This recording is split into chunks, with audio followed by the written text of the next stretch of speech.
We have the Chief Executive Officer from Diagnostics. Diagnostics commercialising a neurotechnology device that holds potential to identify disease-specific biomarkers for the central nervous systems for conditions such as depression and schizophrenia. I'll welcome Roger O. Edwards to the stage. Thank you. Thanks so much. Thank you very much, ladies and gentlemen. Did you see the look of joy on those people that were in that skydive? It was because their vestibular system was being stimulated. If you put those same people in a plane and it goes through turbulence, they will go from comfort to height of anxiety or panic because the balance system is intimately linked to the emotional, behavioural and motor centres of the brain. That's why that technology, I believe, is magnificent.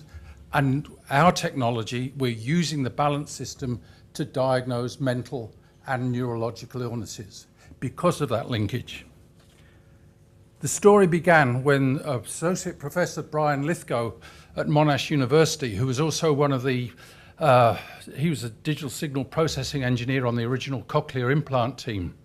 When he joined Monash to set up biomedical engineering, he focused on the balance organ, and he was looking to separate Meniere's disease and vertigo and ringing in the ears. He discovered and invented a technology called electrovestibulography. It's a neurophysiological measurement technique that captures neural function of the balance system. Point of neuroscience is our balance systems are pinging our brains right here, right now, 90 to 300 times a second, and they're asking the brain via the brainstem, which is a control and command center of the brain, am I safe? Am I moving? Is the world moving? And it's putting it together. Within millimeters of the vestibular nuclei, this is a group of cells that manage the balance system, there are emotional centres and behaviour and motor centres of the brain, as I said earlier. So let us move forward. So electrovestibulography aims to accurately and rapidly detect this neural function. We have negotiated with Monash University for an exclusive worldwide license for the technology, and we have been commercializing it now since 2006. It's been a research program. We are pre-revenue. It's a proof of concept activity. If we are right in what Brian says and we measure this performance accurately, we will transform how mental and neurological disorders are diagnosed, how they're monitored, how they're treated.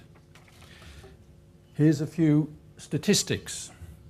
1 in 4 of us today will suffer a serious CNS brain-related disorder in our lifetime. It goes everywhere from depression to bipolar to schizophrenia to autism to dementia to Parkinson's disease. All of these diseases are only diagnosed, or mostly, I say predominantly diagnosed, by subjective rating scales, where the clinician or the GP will forward you to a specialist, and the specialist will assess those symptoms. There are expensive technologies like PET for some diseases, dementia, but these are extraordinarily expensive to apply and I believe only research tools. Looking through this, these are the statistics of some of these disorders. Our troops returning from Afghanistan and Iraq have a 10% rate of have experienced mild traumatic brain injury.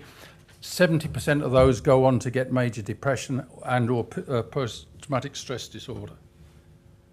When you look at the cost problems, the world spends $2 trillion, this is not 2007 data, and more on the direct and indirect costs of managing these disorders. Australia alone, from an Australian health and welfare Institute documents suggest that we spend $40 billion a year on managing these symptoms. The prevalence is twice that in the community of cancer and 2.2 that of those experiencing cardiovascular disease. As I say, the problem is when you get to the diagnosis sits around 70 to 75%. And if you have some disorders, they can take up to 13 years before a diagnosis comes in. And I'm thinking there about the separation of major depression from bipolar disorder. If we can do it in an hour, that's saving patients grief. It's bringing benefits to the state and the costs. And we believe we have online to doing it. This is what our technology, here's a few other stats. 22 million prescriptions. That's essentially one per person in Australia gets some sort of treatment for a brain-related disorder. 1,300 odd hospitals, 10,000 beds, 90% occupancy rate. All of this, my bet is there's probably be not one person here who hasn't been touched by mental illness. This is what it is. Person sits in a chair, headset is tilted. We capture squiggly lines. These represent a squiggly line we get for bipolar disorder and major depression. They are statistically different. We can analyse that and it'll be done over the internet. This is we now have our own prototype. We have a consumable electrode that we are currently spending $30 a time for that electrode. We place it close to the tympanic membrane, which is near that. We put a headset on that's got all the electronics. We capture the signal, send it over the internet.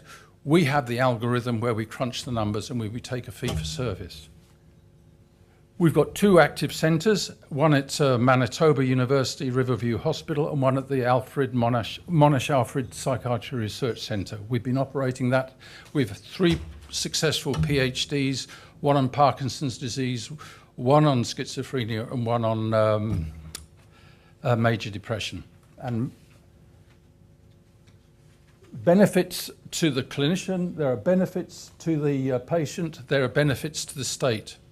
There are also benefits to the investors because our business model prediction projects that 500 units over 5 years with the cumulative sales of electrodes will provide $50 million of accumulated profit.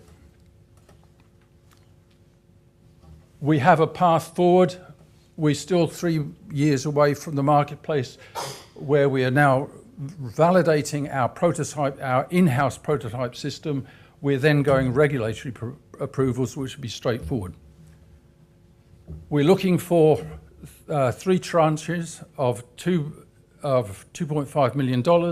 First one, 500,000, ideally by the end of this year, followed by 1 million for the first half of next year, followed by another 1 million. This will last. Our history is we have achieved virtually dollar for dollar tax rebate for the last 3 or 4 years, and it's going up. So this will be leveraged significantly. 57% of the share ownership is in the board, 38% there. The board is impressive, from ASX managing directors, a professor of mental health systems who's also on the World Health Organization committees, Jason Thielander, CEO of our Engineering Alliance partner who's built the technology.